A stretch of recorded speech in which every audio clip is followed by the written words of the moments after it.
إن المتقين في جنات ونعيم فاكهين بما آتاهم ربهم ووقاهم ربهم عذاب الجحيم كلوا واشربوا هنيئا بما كنتم تعملون متكئين على سرر مصفوفة وزوجناهم بحور عين والذين آمنوا واتبعتهم ذريتهم بإيمان ألحقنا بهم ذريتهم وما ألتناهم من عملهم من شيء كل امرئ بما كسب رهين وأمددناهم بفاكهة ولحم مما يشتهون يتنازعون فيها كأسا لا لغو فيها يتنازعون فيها كأسا لا لغو فيها ولا تأثيم ويطوف عليهم غلمان لهم كأنهم لؤلؤ مكنون وأقبل بعضهم على بعض يتساءلون قالوا إنا كنا قبل في أهلنا مشفقين فمن الله علينا ووقانا عذاب السموم إنا كنا من قبل ندعوه إنه هو البر الرحيم فذكر فما أنت بنعمة ربك بكاهن ولا مجنون أم يقولون شاعر نتربص به ريب المنون قل تربصوا فإني معكم من المتربصين. Nah, Masya Allah. Jazakumullahu khairan wa barakallahu fikum. Jadi jamaah sekalian, rahimani wa rahimakumullah ajma'in. Allah Subhanahu wa taala menyebutkan innal muttaqina fi jannatin wa na'im. Sesungguhnya orang-orang yang bertakwa berada dalam surga dan kenikmatan. Maka setelah Allah Subhanahu wa taala berbicara tentang penghuni neraka dan azab yang menimpa mereka, maka kemudian Allah berbicara tentang kenikmatan-kenikmatan yang akan dirasakan oleh penghuni surga. Dan di surga seluruhnya adalah kenikmatan. Tidak ada sesuatu apapun yang tidak nikmat. Makanya Allah sebutkan, wa idza ra'aita thamma ra'aita na'iman wa mulkan kabira. Dan apabila engkau melihat keadaan di sana, yaitu di surga, niscaya engkau akan melihat berbagai macam kenikmatan dan kerajaan yang besar. Di dalam surah Al-Insan ayat 20.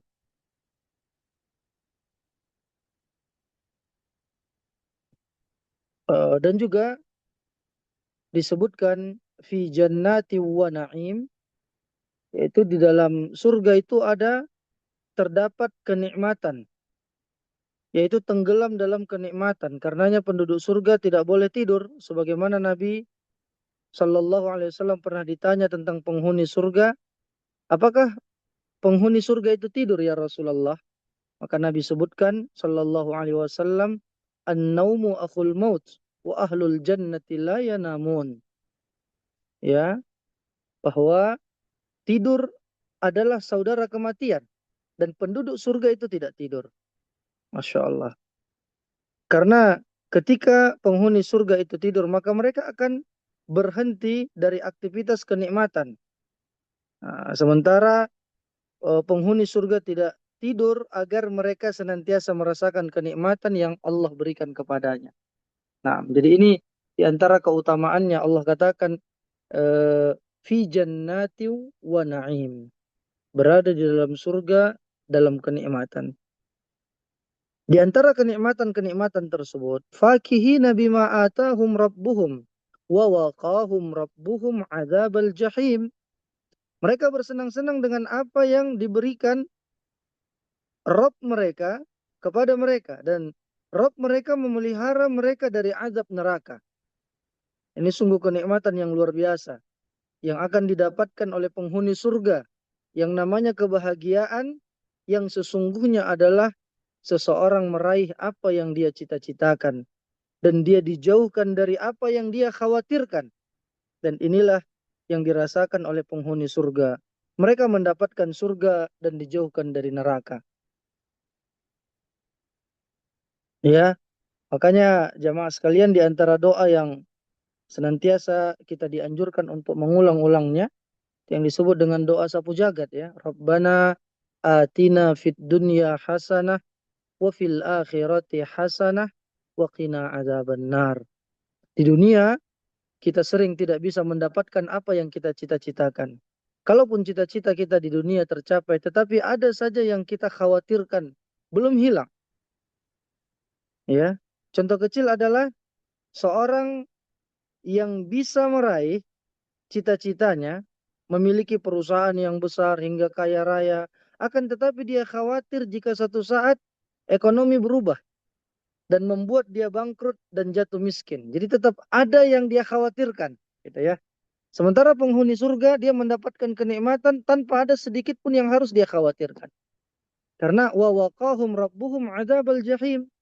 Rabb mereka, Allah Subhanahu wa taala, telah menjauhkan, menghindarkan penduduk surga itu dari siksa neraka jahim. Lalu Allah katakan, kulu washrabu hani'am bima kuntum ta'malun. Makan dan minumlah dengan rasa nikmat sebagai balasan dari apa yang telah kamu kerjakan. Ya, penghuni surga akan makan dan minum di surga dengan penuh kenikmatan. Dan tidak ada hal yang mengganggu atau yang mengkhawatirkan sama sekali. Berbeda ketika di dunia, ketika dia mau makan namun takut penyakit, ya, mau minum takut penyakit diabetes misalnya, dan kekhawatiran yang lain. Akan tetapi di surga Allah Subhanahu wa taala memberikan kenikmatan yang sangat luar biasa. Orang-orang akan makan dan minum sepuasnya tanpa ada kekhawatiran sedikit pun, ya. Dan pada ayat ini Allah Subhanahu wa taala menggunakan kata bima. Dan dalam ayat yang lain Allah Subhanahu wa taala berfirman, "Kulu washrabu hani'am bima aslaftum fil ayyamil khaliyah." Makan dan minumlah kalian dengan nikmat karena amal yang telah kamu kerjakan pada hari-hari yang telah lalu. Ya, dan sebagaimana telah dijelaskan sedikit sebelumnya bahwa Allah Subhanahu wa taala hanya menggunakan kata ma dalam berbicara tentang neraka. Penggunaan bi dalam ayat ini atau dalam ayat-ayat yang berbicara tentang kenikmatan surga adalah karena amalan yang kita lakukan di dunia itu tidak ada bandingannya dengan kenikmatan yang Allah berikan nanti di surga. Ya, bagaimana bisa sebanding? Sedangkan Rasulullah SAW pernah bersabda, "Raka'atul fajri khairum minat dunya wa ma fiha." Ya, 2 rakaat sebelum fajar itu lebih baik pahalanya daripada dunia dan seisinya. Nah, sedang. Ya, apa balasan 2 rakaat salat sebelum subuh itu? Sebanding dengan balasan dunia dan seisinya, bahkan lebih baik dari itu. Tentunya ini menunjukkan bahwa balasan di akhirat jauh lebih besar dari apa yang kita lakukan. Makanya Nabi katakan dalam sebuah hadis, lan yudkhila ahadan minkum amaluhu al-jannah. Qalu wala anta ya Rasulullah? Qala wala ana illa an yataghammadani Allahu min bifadlin minhu wa rahmah. Tidak ada seorang pun yang dimasukkan ke dalam surga dengan amalnya. Para sahabat bertanya, tidak juga engkau wahai Rasulullah? Beliau menjawab, tidak juga aku, kecuali bila Allah melimpahkan karunia dan rahmatnya ya kepada aku, kata Nabi. Jadi apa, jamaah sekalian, maksudnya begini. Tidaklah kita menebus surga itu dengan amalan-amalan kita di dunia ini. Sungguh amalan kita ini nggak ada imbangnya dengan kenikmatan surga. Tetapi kita masuk surga karena apa? Karena rahmat Allah. Karena kasih sayang Allah. Jadi kita dimasukkan ke dalam surga karena rahmat Allah, karena kasih sayang Allah. Cuma untuk menggapai rahmat Allah, itu dilihat dari amal soleh seorang hamba. Seberapa banyak pahalanya. Seberapa banyak dosanya. Ya. Jadi seorang masuk surga itu karena rahmat Allah Subhanahu wa Ta'ala. Tapi untuk menggapai rahmat Allah, dilihatlah dari amal soleh seorang hamba. Makanya bertingkat-tingkat, berderajat-derajat, berbeda dia tingkatan-tingkatan surganya. Sesuai dengan amal soleh seorang hamba tersebut yang itu ditentukan dengan rahmat Allah Subhanahu wa Ta'ala. Jadi seorang hamba dimasukkan ke dalam surga atas dasar rahmat Allah Subhanahu wa Ta'ala, dan untuk menggapai rahmat Allah dia harus memperbanyak amal saleh. Oleh karenanya seorang tetap harus beramal. Jadi jangan pula dia berpendapat karena dengan rahmat Allah masuk surga maka dia berharap rahmat saja. Tidak. Dia harus beramal. Jangan kemudian seperti orang-orang Nasrani yang berangan-angan bisa masuk surga tanpa beramal. Allah sebutkan di dalam surah Al-Baqarah, wa qalu lan yadkhulal jannata illa man kana hudan aw nasara tilka amaniyuhum qul hatu burhanakum in kuntum sadiqin. Orang-orang Yahudi dan Nasrani mengatakan, tidak akan masuk surga kecuali orang Yahudi dan Nasrani. Maka katakan, tilka amaniyuhum, itu adalah angan-angan mereka saja. Katakanlah, qul hatu burhanakum in kuntum sadiqin. Datangkan bukti kalian kalau memang kalian itu benar. Padahal dalam hadis dijelaskan yang pertama sekali membuka pintu surga itu adalah Nabi Muhammad SAW. Malaikat Ridwan mengatakan, aku tidak diizinkan untuk memberikan kunci surga kecuali kepada seorang yang bernama Muhammad atau Ahmad. Itu ya. Naam. Muttaqiina ala sururim masfufah wa zawwajnahum bihurin 'ain. Mereka bersandar di atas dipan-dipan yang tersusun dan kami berikan kepada mereka pasangan bidadari yang bermata indah. Kata muttaqiin maknanya adalah posisi di mana seorang di antara berbaring dan duduk. Seperti gini ya, Pak.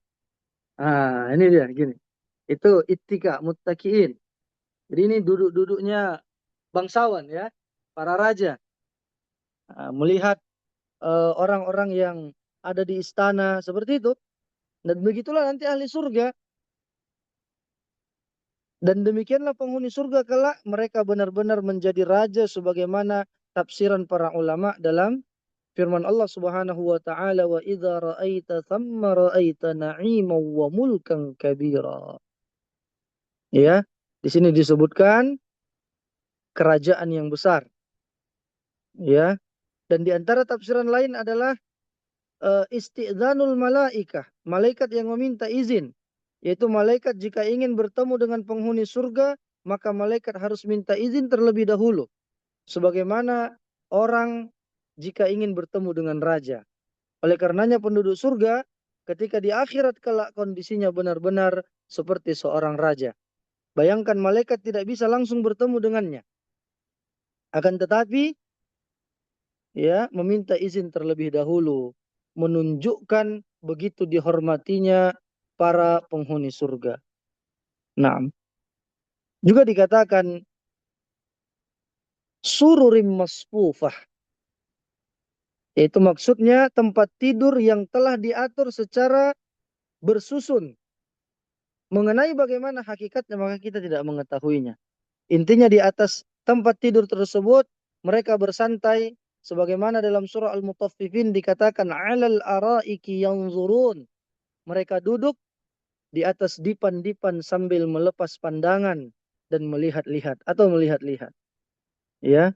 Dan dikatakan wa zawwajnahum bihurin 'ain. Dan kami berikan kepada mereka pasangan berupa bidadari. Sebagian ulama mengatakan bahwa zawwaja dalam penggalan ayat ini bukan berarti menikahkan. Karena di surga tidak ada akad nikah antara seorang penghuni surga dan bidadari-bidadari. Akan tetapi maksud kata zawwaja dalam penggalan ayat ini adalah sebagaimana disebutkan di dalam tafsir Al-Qurtubi, ai qarrannahum bihinna. Maksudnya adalah kami gandengkan penghuni surga itu dengan para bidadari. Siapa yang dimaksud dengan hurun ain? Terdapat khilaf di kalangan para ulama. Ada yang mengatakan bahwa yang dimaksud dengan hurun ain adalah bidadari yang diciptakan khusus oleh Allah Subhanahu wa taala untuk para penghuni surga. Ya, sebagaimana di ayat yang lain dikatakan inna ansha'nahunna insya'a faja'alnahunna abkara. Kami menciptakan mereka bidadari-bidadari itu secara langsung. Lalu kami jadikan mereka abkara, yaitu perawan. Perawan-perawan. Sebagian yang lain mengatakan bahwa yang dimaksud dengan hurun ain adalah umum, sehingga termasuk pula wanita-wanita yang ada di dunia ini yang masuk surga. Ketika mereka masuk surga maka akan diubah menjadi hurun ain. Ya. Adapun makna al-hur dari firman Allah bihurin ain merupakan jamak dari al-hawra. Al-hawra itu berarti mufradnya. Hur itu jamaknya. Ada beberapa pendapat, ya. Ada di sini dikatakan al-hawra itu jamaknya, afwan. Al-hur itu adalah mufradnya. Ada beberapa pendapat tentang apa yang dimaksud dengan al-hawra. Ada yang mengatakan sangat putih sehingga bidadari atau wanita yang masuk surga akan menjadi putih. Pendapat kedua mengatakan al-hawra, ya, diambil dari kata yahur yang artinya membingungkan, membuat orang takjub, keheranan, ya. Sebagaimana dikatakan oleh Al-Imam Al-Qurtubi dalam tafsirnya ini. Karena mereka, itu para bidadari, membuat yang memandang mereka terheran-heran dengan kecantikan para bidadari tersebut.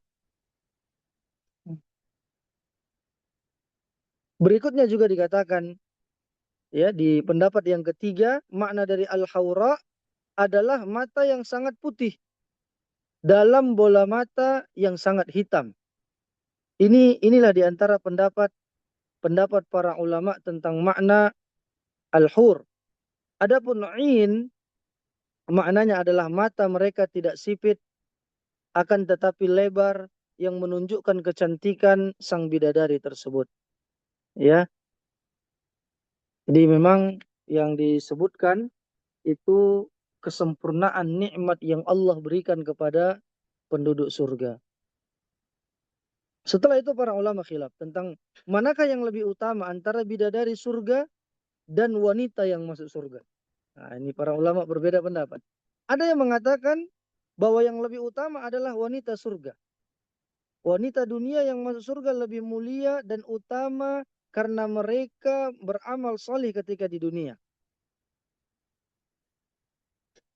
Ya, dahulu di dunia mereka pernah bertasbih, sujud kepada Allah, taat kepada suaminya, dan bersabar dari apa-apa yang mereka alami.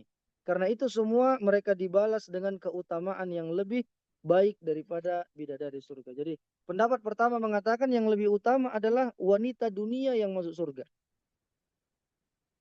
Selain itu ada yang mengatakan bahwa yang lebih utama adalah bidadari. Para ulama yang berpendapat demikian mereka membawakan dalil doa saat seseorang sedang sholat jenazah. Dikatakan di situ kan ada wa abdilhu daran khairan min darihi wa ahlan khairan min ahlihi wa zaujan khairan min zaujihi. Itu ada lafaz, berikanlah, gantikanlah baginya ya Allah, yang akhirnya istri yang lebih baik dari istrinya yang semula. Nah, itu.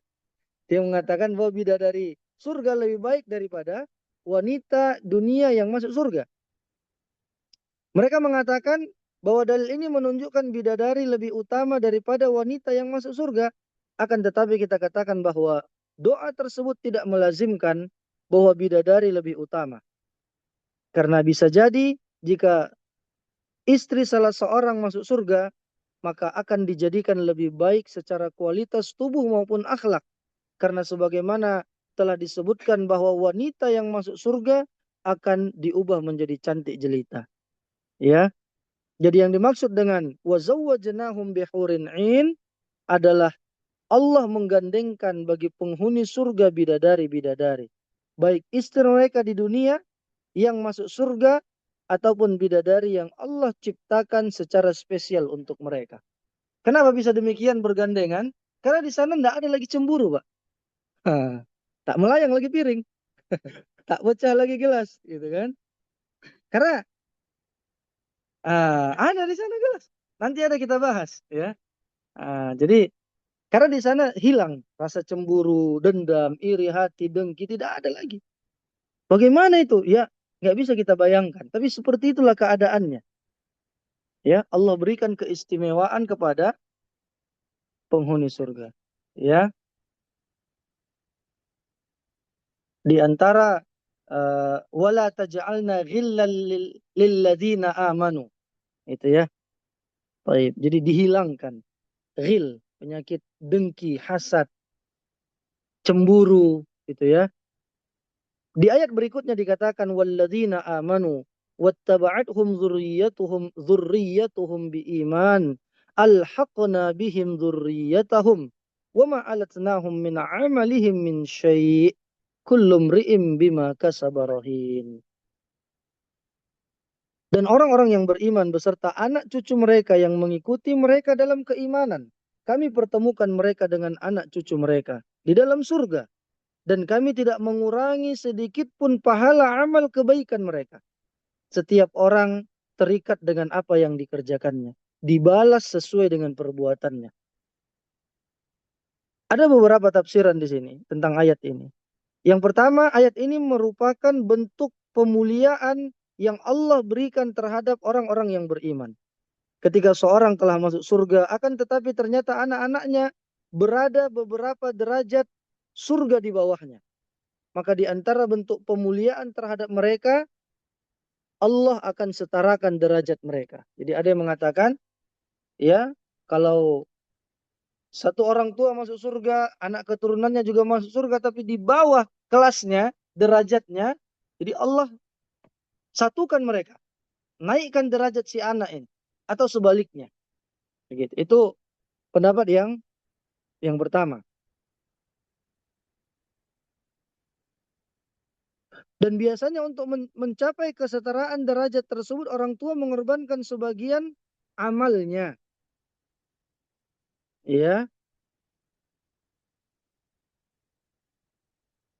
Wa ma'alatnahum min amalihim min syai' dan kami tidak mengurangi sedikit pun pahala amal kebaikan mereka. Akan tetapi anak-anak mereka dinaikkan tanpa mengurangi pahala orang tua mereka. Jadi tidak dikurangi.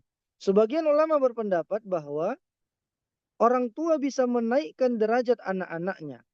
Maka sebaliknya anak-anak juga bisa menaikkan derajat orang tuanya. Karena zurriyah dalam bahasa Arab bisa bermakna anak-anak, bisa pula bermakna orang tua. Wa ayatul lahum anna hamalna dzurriyyatahum fil fulkil mashhun. Ya. Dan suatu tanda kebesaran Allah bagi mereka adalah bahwa kami angkut nenek moyang mereka. Jadi dzurriyyatahum di sini bermakna nenek moyang, ke atas dia. Sementara di ayat yang tadi maknanya ke bawah. Jadi dia dua-duanya bisa. nenek moyang mereka itu Nabi Nuh dalam kapal yang penuh dengan muatan. Ya, di ayat ini Allah Subhanahu wa taala menyebut Nabi Nuh dan orang-orang yang beriman yang merupakan nenek moyang kita dengan kata zurriyah. Ya. Oleh karenanya hubungan antara anak dan orang tua bisa memberikan hubungan timbal balik. Kalau ternyata orang tua mendapatkan derajat yang tinggi di surga oleh sebab anaknya, maka anak juga akan diangkat ke derajat tersebut. Sebaliknya juga demikian. Makanya kita butuh syafaat orang-orang yang ada di sekeliling kita, teman-teman kita, kerabat karib kita, syafaat pertolongan, Pak. Ya, dan mereka bisa memberikan itu seperti suami istri yang misalnya mereka diuji oleh Allah dengan wafat anaknya sebelum balik, wafat. Kemudian mereka sudah akikahkan dan mereka juga wafat dalam keadaan tidak melakukan syirik. Maka anak ini bisa memberikan syafaat bagi orang tuanya nanti pada hari kiamat. Pertolongan, ya. Bisa dinaikkan derajatnya di surga atau amalnya 50-50 misalnya. Akhirnya lebih condong ke surga kepada kebaikan. Atau misalnya la qadarallah ada orang tua yang masuk neraka dapat syafaat dari anaknya ini diringankan azabnya. Diringankan azabnya di neraka. Dipercepat siksaannya di neraka akhirnya dia segera masuk ke dalam surga Allah Subhanahu wa taala. Dan di dalam ayat ini Allah Subhanahu wa taala menggunakan al-haqna yang dalam bahasa Arab artinya kami susulkan. Ya, lahiqa yalhaqu. Kami susulkan itu Allah Subhanahu wa taala tidak menggunakan lafaz adkhalnahu ma'ahum. Kami masukkan mereka ke dalam surga bersama mereka. Namun Allah menggunakan al-haqna untuk menunjukkan bahwasanya bisa jadi anak-anak tersebut memiliki dosa yang membuatnya harus masuk neraka. Ini yang kita katakan tadi ya. Untuk dibersihkan terlebih dahulu. Namun ketika setelah bersih, maka barulah dia dimasukkan ke dalam surga. Jadi al-haq itu menyusul. Begitu ya. Karena bisa jadi tidak berbarengan masuk surga. Tidak sama-sama masuk surga. Baik. Dan juga disebutkan dalam surah Ghafir ayat 8, Rabbana wa adkhilhum jannati adnin allati wa'adtahum wa man salaha min abaihim wa azwajihim wa dhurriyyatihim innaka antal azizul hakim. Ya Rabb kami, masukkanlah mereka ke dalam surga Aden yang telah engkau janjikan kepada mereka dan orang yang saleh di antara nenek moyang mereka, istri-istri dan keturunan mereka. Sungguh engkaulah yang maha perkasa dan maha bijaksana. Ya. Kemudian ayat yang berikutnya jamaah sekalian, wa amdadnahum bifakihati wa lahmim mimma yashtahun. Ya, dikatakan dan kami berikan kepada mereka tambahan berupa buah-buahan dan daging dari segala jenis yang mereka inginkan. Ada lagi nggak yang haram di surga nanti? Nggak ada, Pak. Khamar itu boleh diminum sama ahli surga, tapi dia tidak memabukkan. Mungkin ada yang penasaran, gimana sih? Gitu ya, ketika di dunia. Sementara kita tahu ad-dunya sijnul mu'min. Dunia ini ibarat penjara bagi seorang mukmin. Walaupun kita kalkulasikan, kita bandingkan misalnya antara makanan yang halal dan yang haram itu sedikit. Maka antum jangan merasa eh, cemburu, merasa apa ya, merasa kalau orang Medan bilang merasa ange. Apa tuh ange? Ya cemburu lah gitu ya. Ketika ada orang-orang non-muslim mengatakan, oh ini daging B2 ini terenak di dunia kata. Itu hanya bohong-bohong mereka saja. Ya, kita tidak perlu merasa eh, gimana ya gitu ya, atau penasaran.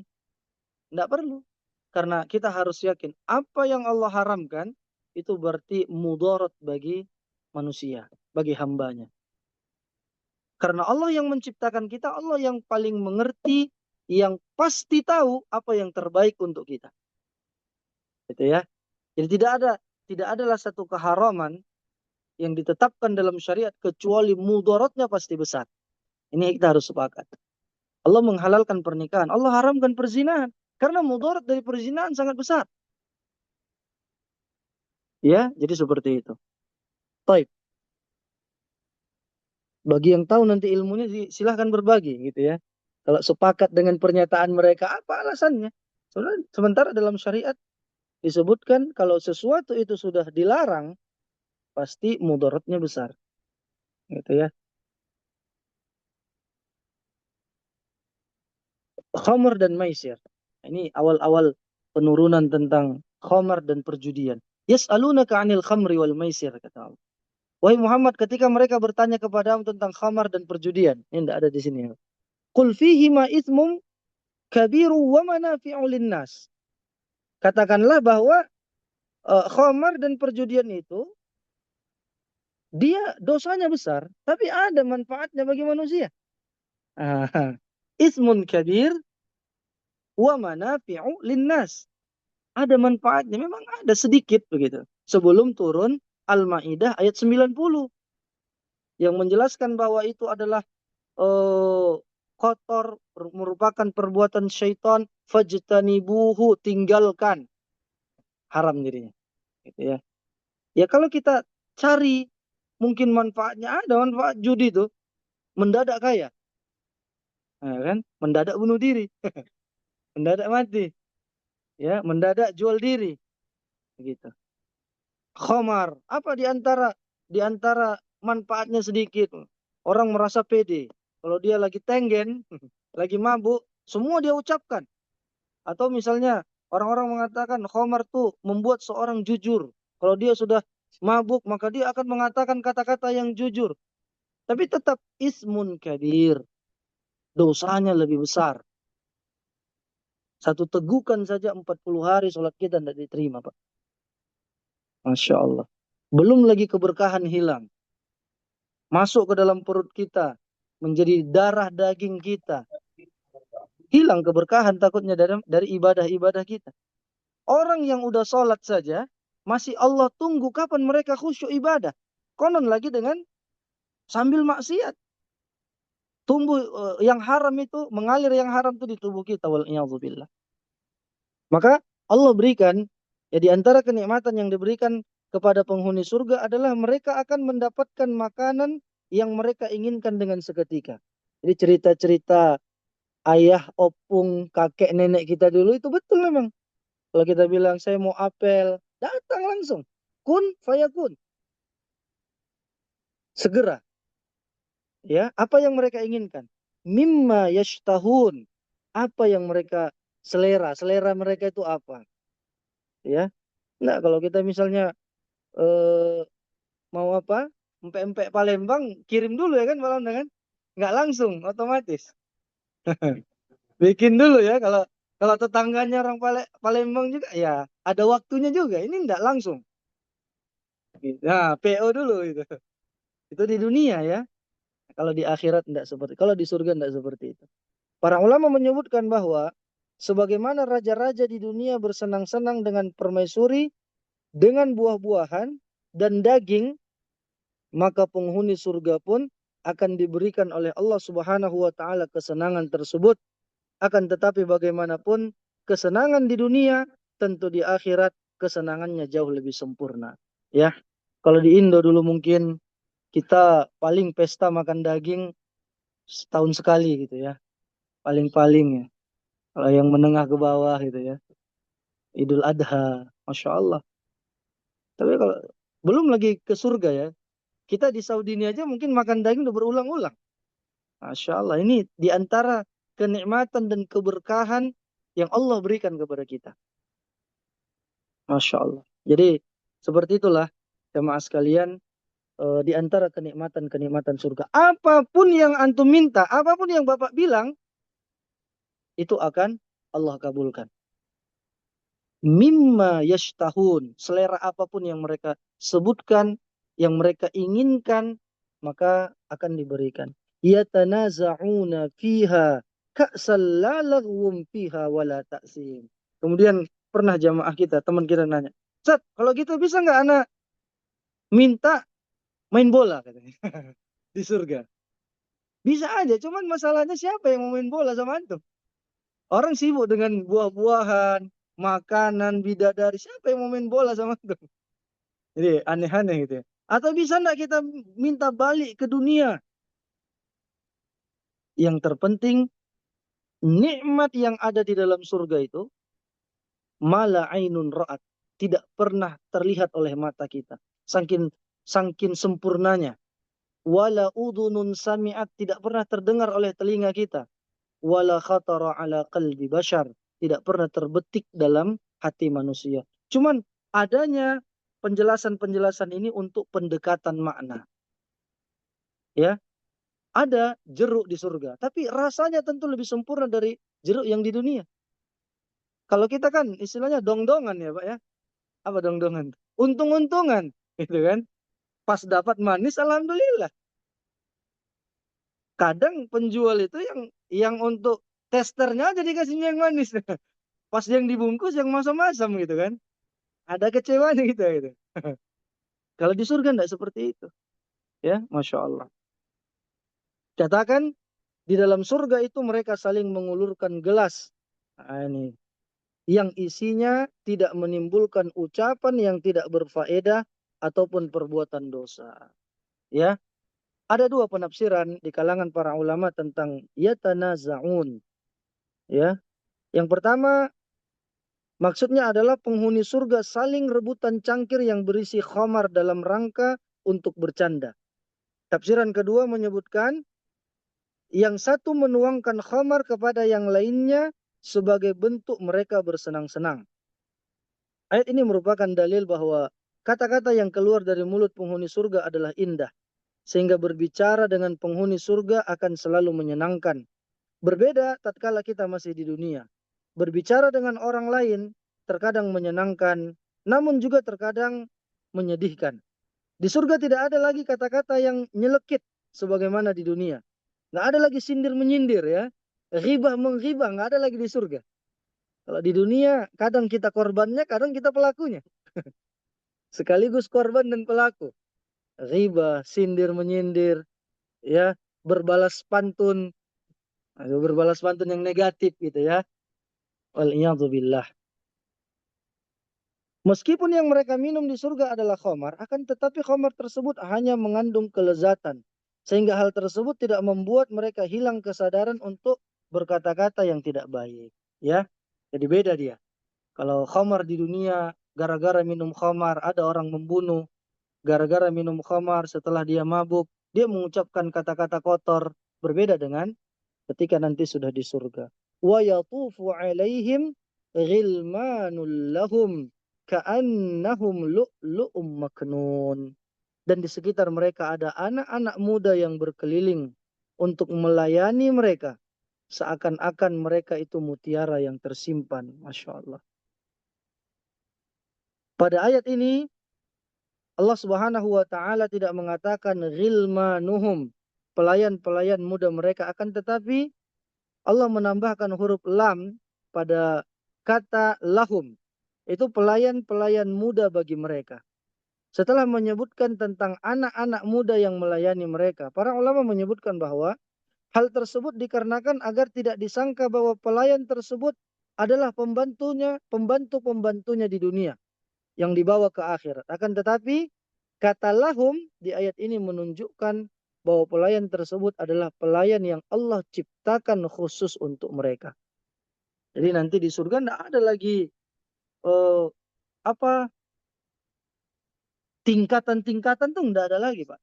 Kasta-kasta, nah, tidak ada lagi kasta-kasta. Umur kita sama semua, 30-an tahun. Makanya ketika ada nenek-nenek yang menangis minta doa kepada Nabi, ya Rasulullah, doakan agar saya masuk surga. Kata Nabi, engkau tidak masuk surga. Menangis, makin nangis nenek-nenek itu kan. Baru dia tangis sama Nabi karena kata Rasulullah, di surga nanti nggak ada lagi nenek-nenek. Semuanya kembali muda. Ya, 33 atau 30-an tahun lah. Nah, dan tidak ada kasta-kasta seperti yang ada di dunia saat ini, wal'iyadzubillah. Dan itu hanya buatan-buatan manusia. Padahal di dalam syariat konsepnya adalah eh, Inna akramakum indallahi atqakum. Ya, sesungguhnya yang paling mulia di sisi Allah di antara kalian itu adalah yang paling bertakwa. Adapun Allah menjadikan bagi mereka anak-anak muda karena anak-anak muda itu lebih cepat dalam bergerak dan lebih mudah ketika diperintah. Ya. Nah, dan juga di ayat berikutnya dikatakan wa aqbala ba'duhum ala ba'di yatasaalun, dan sebagian mereka berhadap-hadapan satu sama lain dan saling bertegur sapa. Ya, di antara tafsiran para ulama tentang ayat ini adalah penghuni surga saling berhadap-hadapan, berbicara dan saling bernostalgia. Masya Allah. Tafsiran yang lain menyebutkan bahwa mereka saling berhadap-hadapan dengan membentuk lingkaran sebagaimana kebiasaan halaqah Nabi Shallallahu Alaihi Wasallam. Disebutkan dalam ayat ini bahwa penghuni surga saling bertanya. Namun siapakah yang saling bertanya itu? Ada yang mengatakan bahwa yang saling bertanya adalah penghuni surga yang satu dengan yang lainnya. Ada yang mengatakan bahwa yang saling bertanya adalah antara anak dan ayahnya. Masya Allah. Luar biasa ini Pak. Ini harapan kita semua. Allah kabulkan doa-doa kita. Semoga Allah masukkan kita beserta keluarga yang kita cintai, teman-teman seperjuangan kita ke dalam surganya nanti. Amin. Amin ya rabbal alamin. Apa kata mereka? Qalu inna kunna qablu fi ahlina musyfiqin. Mereka berkata, sesungguhnya kami dahulu sewaktu berada di tengah-tengah keluarga kami merasa takut akan azab Allah. Ya, jadi Masya Allah. Jadi mereka bernostalgia. Kita harus merasa takut akan azab Allah. Kita harus merasa khawatir. Belum tentu amal kita diterima di sisi Allah. Maka dikatakan, inna a'malakum qalil.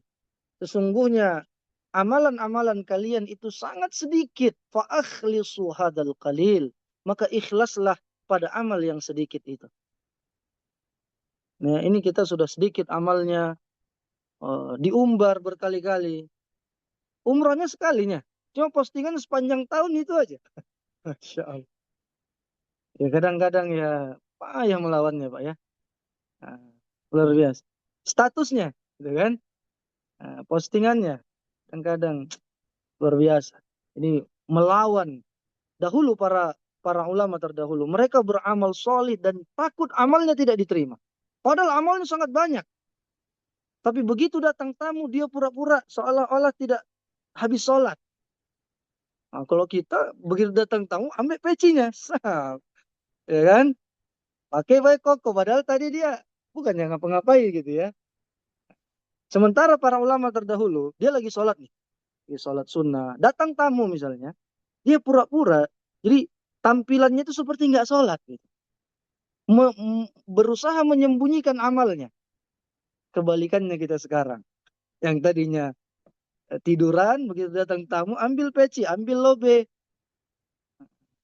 Baru Masya Allah. Ini nasihat bagi kita semua. Ya Pak. Jadi mereka bernostalgia. Oleh karenanya ayat ini adalah dalil tentang keutamaan seorang yang takut kepada Allah. Terlebih lagi dalam ayat ini menjelaskan bahwa mereka takut tatkala sedang berada di tengah-tengah keluarga mereka. Padahal kita ketahui bahwa yang namanya seorang sedang berkumpul dengan keluarganya biasanya sedang bersenang-senang. Ya, dia menjaga batasan-batasan biasanya. Seorang biasanya baru takut tatkala bersendirian. Namun penduduk surga ini ya mereka tetap merasakan muraqabatullah. Sebagian ahli tafsir menyebutkan bahwa perkataan ini adalah perkataan orang tua kepada anaknya, yaitu mereka takut dan khawatir jika anak-anaknya nakal. Anak-anaknya berbuat dosa sehingga tidak bisa masuk surga. Masya Allah. Sebagian ahli tafsir juga menyebutkan bahwa sebaliknya perkataan ini adalah perkataan anak kepada orang tuanya. Mereka di dunia takut jika orang tuanya berbuat dosa dan tidak bisa masuk surga. Wallahu a'lam bishawab. Intinya saling merasakan kekhawatiran dan saling berharap agar sanak saudaranya masuk ke dalam surga Allah Subhanahu wa taala. Lalu dikatakan, "Famannallahu alaina." wa waqana adzabas samum. Maka Allah memberikan karunia kepada kami dan memelihara kami dari azab neraka. Jadi mereka merasakan penduduk surga itu ya, Allah berikan karunia, Allah berikan ya nikmat-nikmatnya kepada kami kata mereka dan terhindar dari azab neraka. Inna kunna min qablu nad'uh innahu huwal barrur rahim. Sesungguhnya kami dahulu senantiasa menyerunya, berdoa kepada Allah. Dialah yang maha melimpahkan kebaikan, lagi maha penyayang. Ya, jadi ini curhatan mereka. Betapa perjuangan mereka itu, ahli surga di dunia ini, masya Allah luar biasa sekali. Ya, jadi mereka ceritakan bagaimana perjuangan tersebut. Di antara sebab mereka masuk surga adalah dahulu di dunia mereka senantiasa berdoa kepada Allah. Oleh karenanya ayat ini adalah di antara dalil tentang pentingnya doa, pentingnya berdoa. Dan di antara hal yang perlu untuk terus kita doakan adalah anak-anak kita. Ya, doakan, sebut nama mereka satu persatu. Atau doa secara umum, Rabbana hablana min azwajina wa dhurriyyatina qurrata a'yun waj'alna lil muttaqina imama.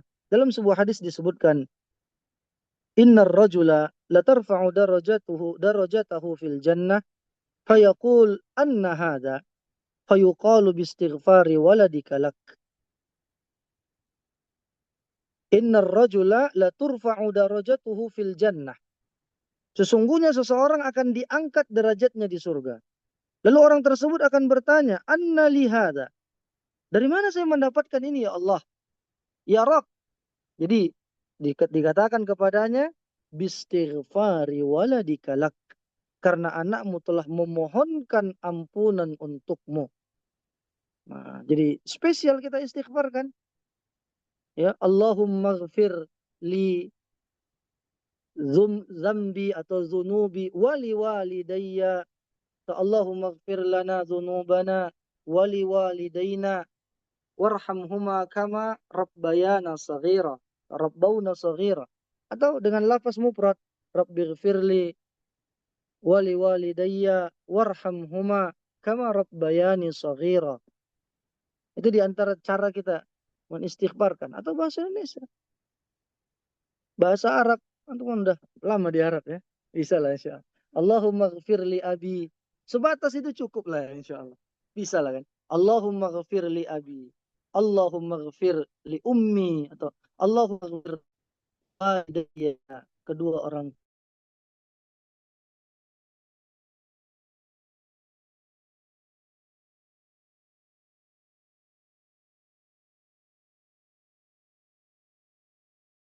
Kata al-bar di dalam bahasa Arab menunjukkan kata yang sangat luas. Oleh karenanya daratan juga disebut dengan al-bar. Kalau lautan apa, Pak? Al-bahar. Ya. Nah, al-bahar, al-bar. Sebagai al-bar adalah ketika dia telah melakukan amal soleh yang banyak. Salat yang banyak atau sedekah yang banyak. Akan tetapi di ayat ini penghuni surga mensifati Allah subhanahu wa ta'ala dengan al-bar. Maka perlu diingat bahwa al-barnya Allah berbeda dengan sifat al-bir dari makhluk atau al-bar dari makhluk. Artinya adalah Allah memberikan pemberian yang sangat banyak tanpa orang yang diberi itu merasa harus balas budi. Itulah kasih sayangnya Allah kepada kita.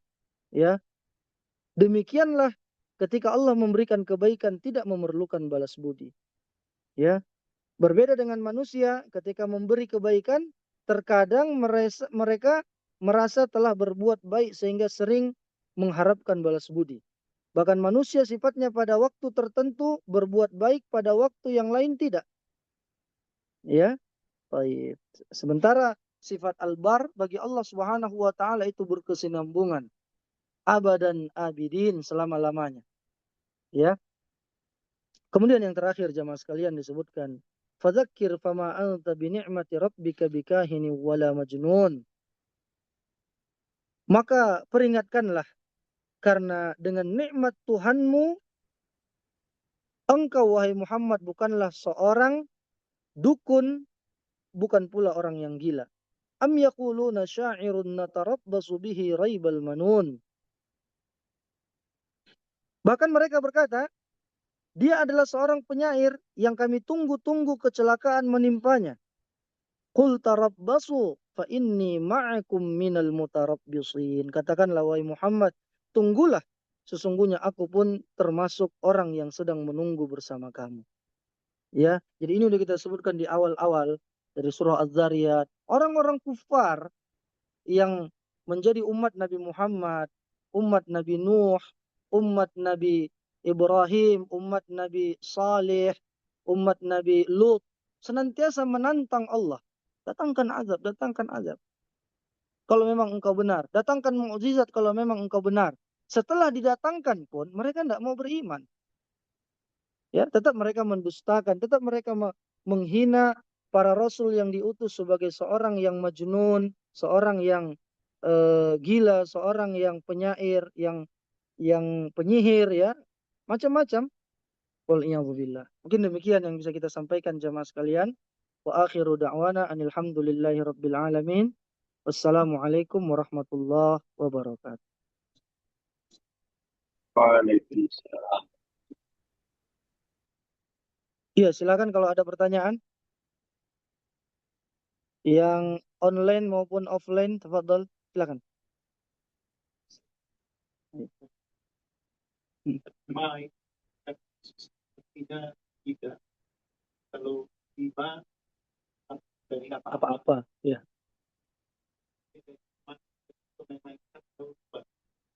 Bisa karena huruf ba atau karena sighah kalimat, bentuk kalimatnya.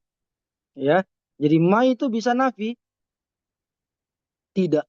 Fama anta bimalum. Ya apa itu kan di surah Az-Zariyat. Engkau tidak dicela, tidak ma, ya.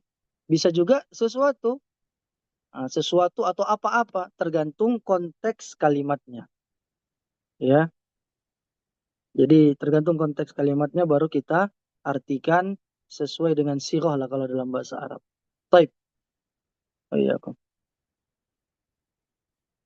Iya.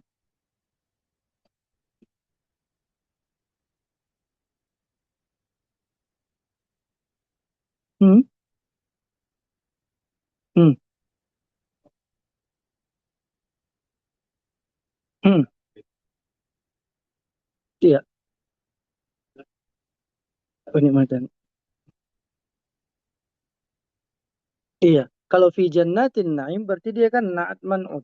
Sifat mausuf. Surga yang penuh dengan kenikmatan. Nah, itu maknanya fi jannatin na'im. Tahu kalau fi jannatin wa na'im ini berarti dia double. Dia mendapatkan surga yang istimewa dan juga dia mendapatkan kenikmatan-kenikmatan.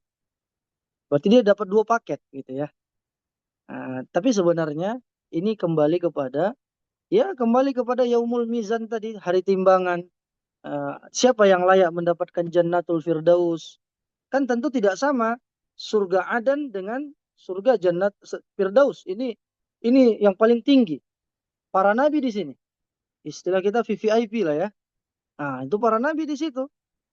Eh, para nabi, kemudian para syuhada, dan itu pun tidak semua syuhada, tidak semua yang mati syahid di situ tempatnya begitu. Jadi dia yang paling tinggi. Baik. Jadi demikian. Wallahu a'lam. Tadi kan di awal-awal tadi kita tidak bidadari. Hmm. Lalu konteksnya laki-laki Iya. yang bidadari. Kalau yang perempuan Apakah dia dapat bidadara gitu ya? Baik. Baik. Nah, wallahu a'lam, tidak disebutkan di dalam Al-Qur'an maupun hadis-hadis secara spesifik bahwa wanita yang masuk surga dia akan mendapatkan bidadara, tidak. Tapi yang disebutkan dia nanti kedudukannya tadi seperti pendapat tadi kan Pak. Wanita yang masuk surga itu nanti seperti bidadari juga. Dia cantiknya seperti bidadari, bahkan pendapat ulama yang lainnya mengatakan bahkan dia mengungguli bidadari tersebut sehingga dia tidak merasa cemburu. Begitu. Ini wanita yang masuk surga. Nah, jadi dia Bagaimana? Dia melayani suaminya. Dia bersama suaminya. Dia tidak mendapatkan nikmat tersendiri. Baik. Artinya dia tidak mendapatkan bidadara sebagaimana laki-laki mendapatkan bidadari. Wallahu a'lam. Ya, Lajnah Daimah juga pernah ditanya tentang ini. Mereka mengatakan demikian juga, tidak ada secara spesifik ayat yang atau hadis yang menyebutkan bahwa wanita nanti di surga mendapatkan bidadara. Bahkan orang yang paling terakhir masuk surga, Pak.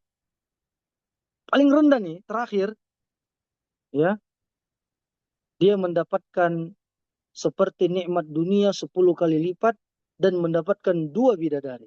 Nah, ini yang paling rendah nih. Udah dapat 2 bidadari. Baik. Masya Allah. Yang menyebutkan dia melayani suaminya ada di Quran, ada di tafsir atau ada di Di dalam hadis, Pak. hadis? Hadis.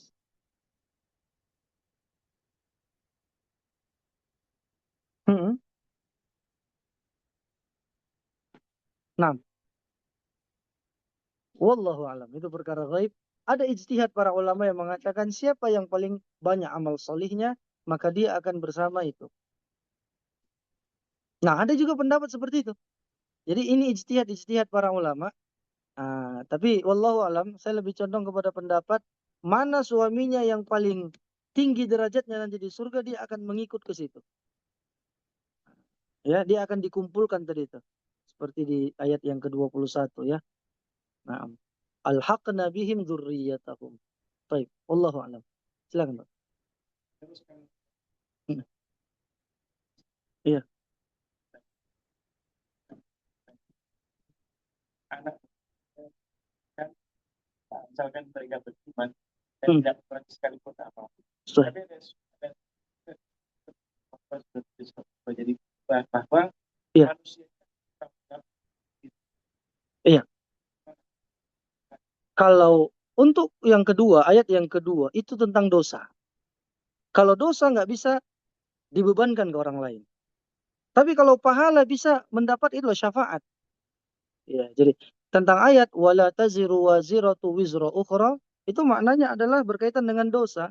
Artinya dosa orang lain itu tidak bisa diwariskan ke yang lainnya begitu. Artinya ini secara umum ya, Pak. Walaupun hutang tetap kepada ahli waris, tapi masalahnya secara umum seseorang akan membawa dosanya masing-masing. Tidak misalnya gara-gara orang tuanya berzina, si anak pasti masuk neraka, nggak bisa. Dia tetap punya kesempatan untuk masuk surga ya. Misalnya anak yang lahir dari hasil zina, tidak serta-merta dia langsung, kalau kata orang kampung kita kan nggak boleh jadi imam. Nggak ada larangannya. Nggak ada larangannya dalam syariat itu. Silakan dia mau jadi imam, yang penting bacaannya bagus, tajwidnya bagus misalnya kan. Dan dia punya kesempatan yang sama dengan kita untuk masuk surga. Jadi wala taziru waziratu wizra ukhra.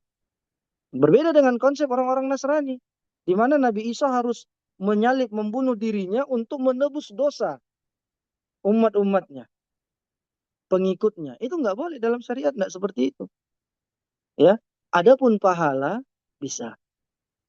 Itu tadi kita anaknya misalnya masuk Jannatul Firdaus, alhamdulillah. Ayahnya, ibunya di Jannatul Aden, surga Aden.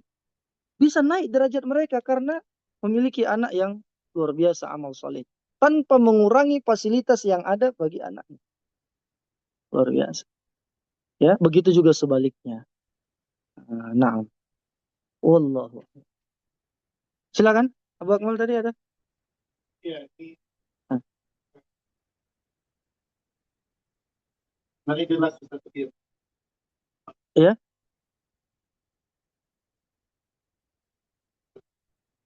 Jadi sahabat itu bagi sahabat itu sama istrinya. mm,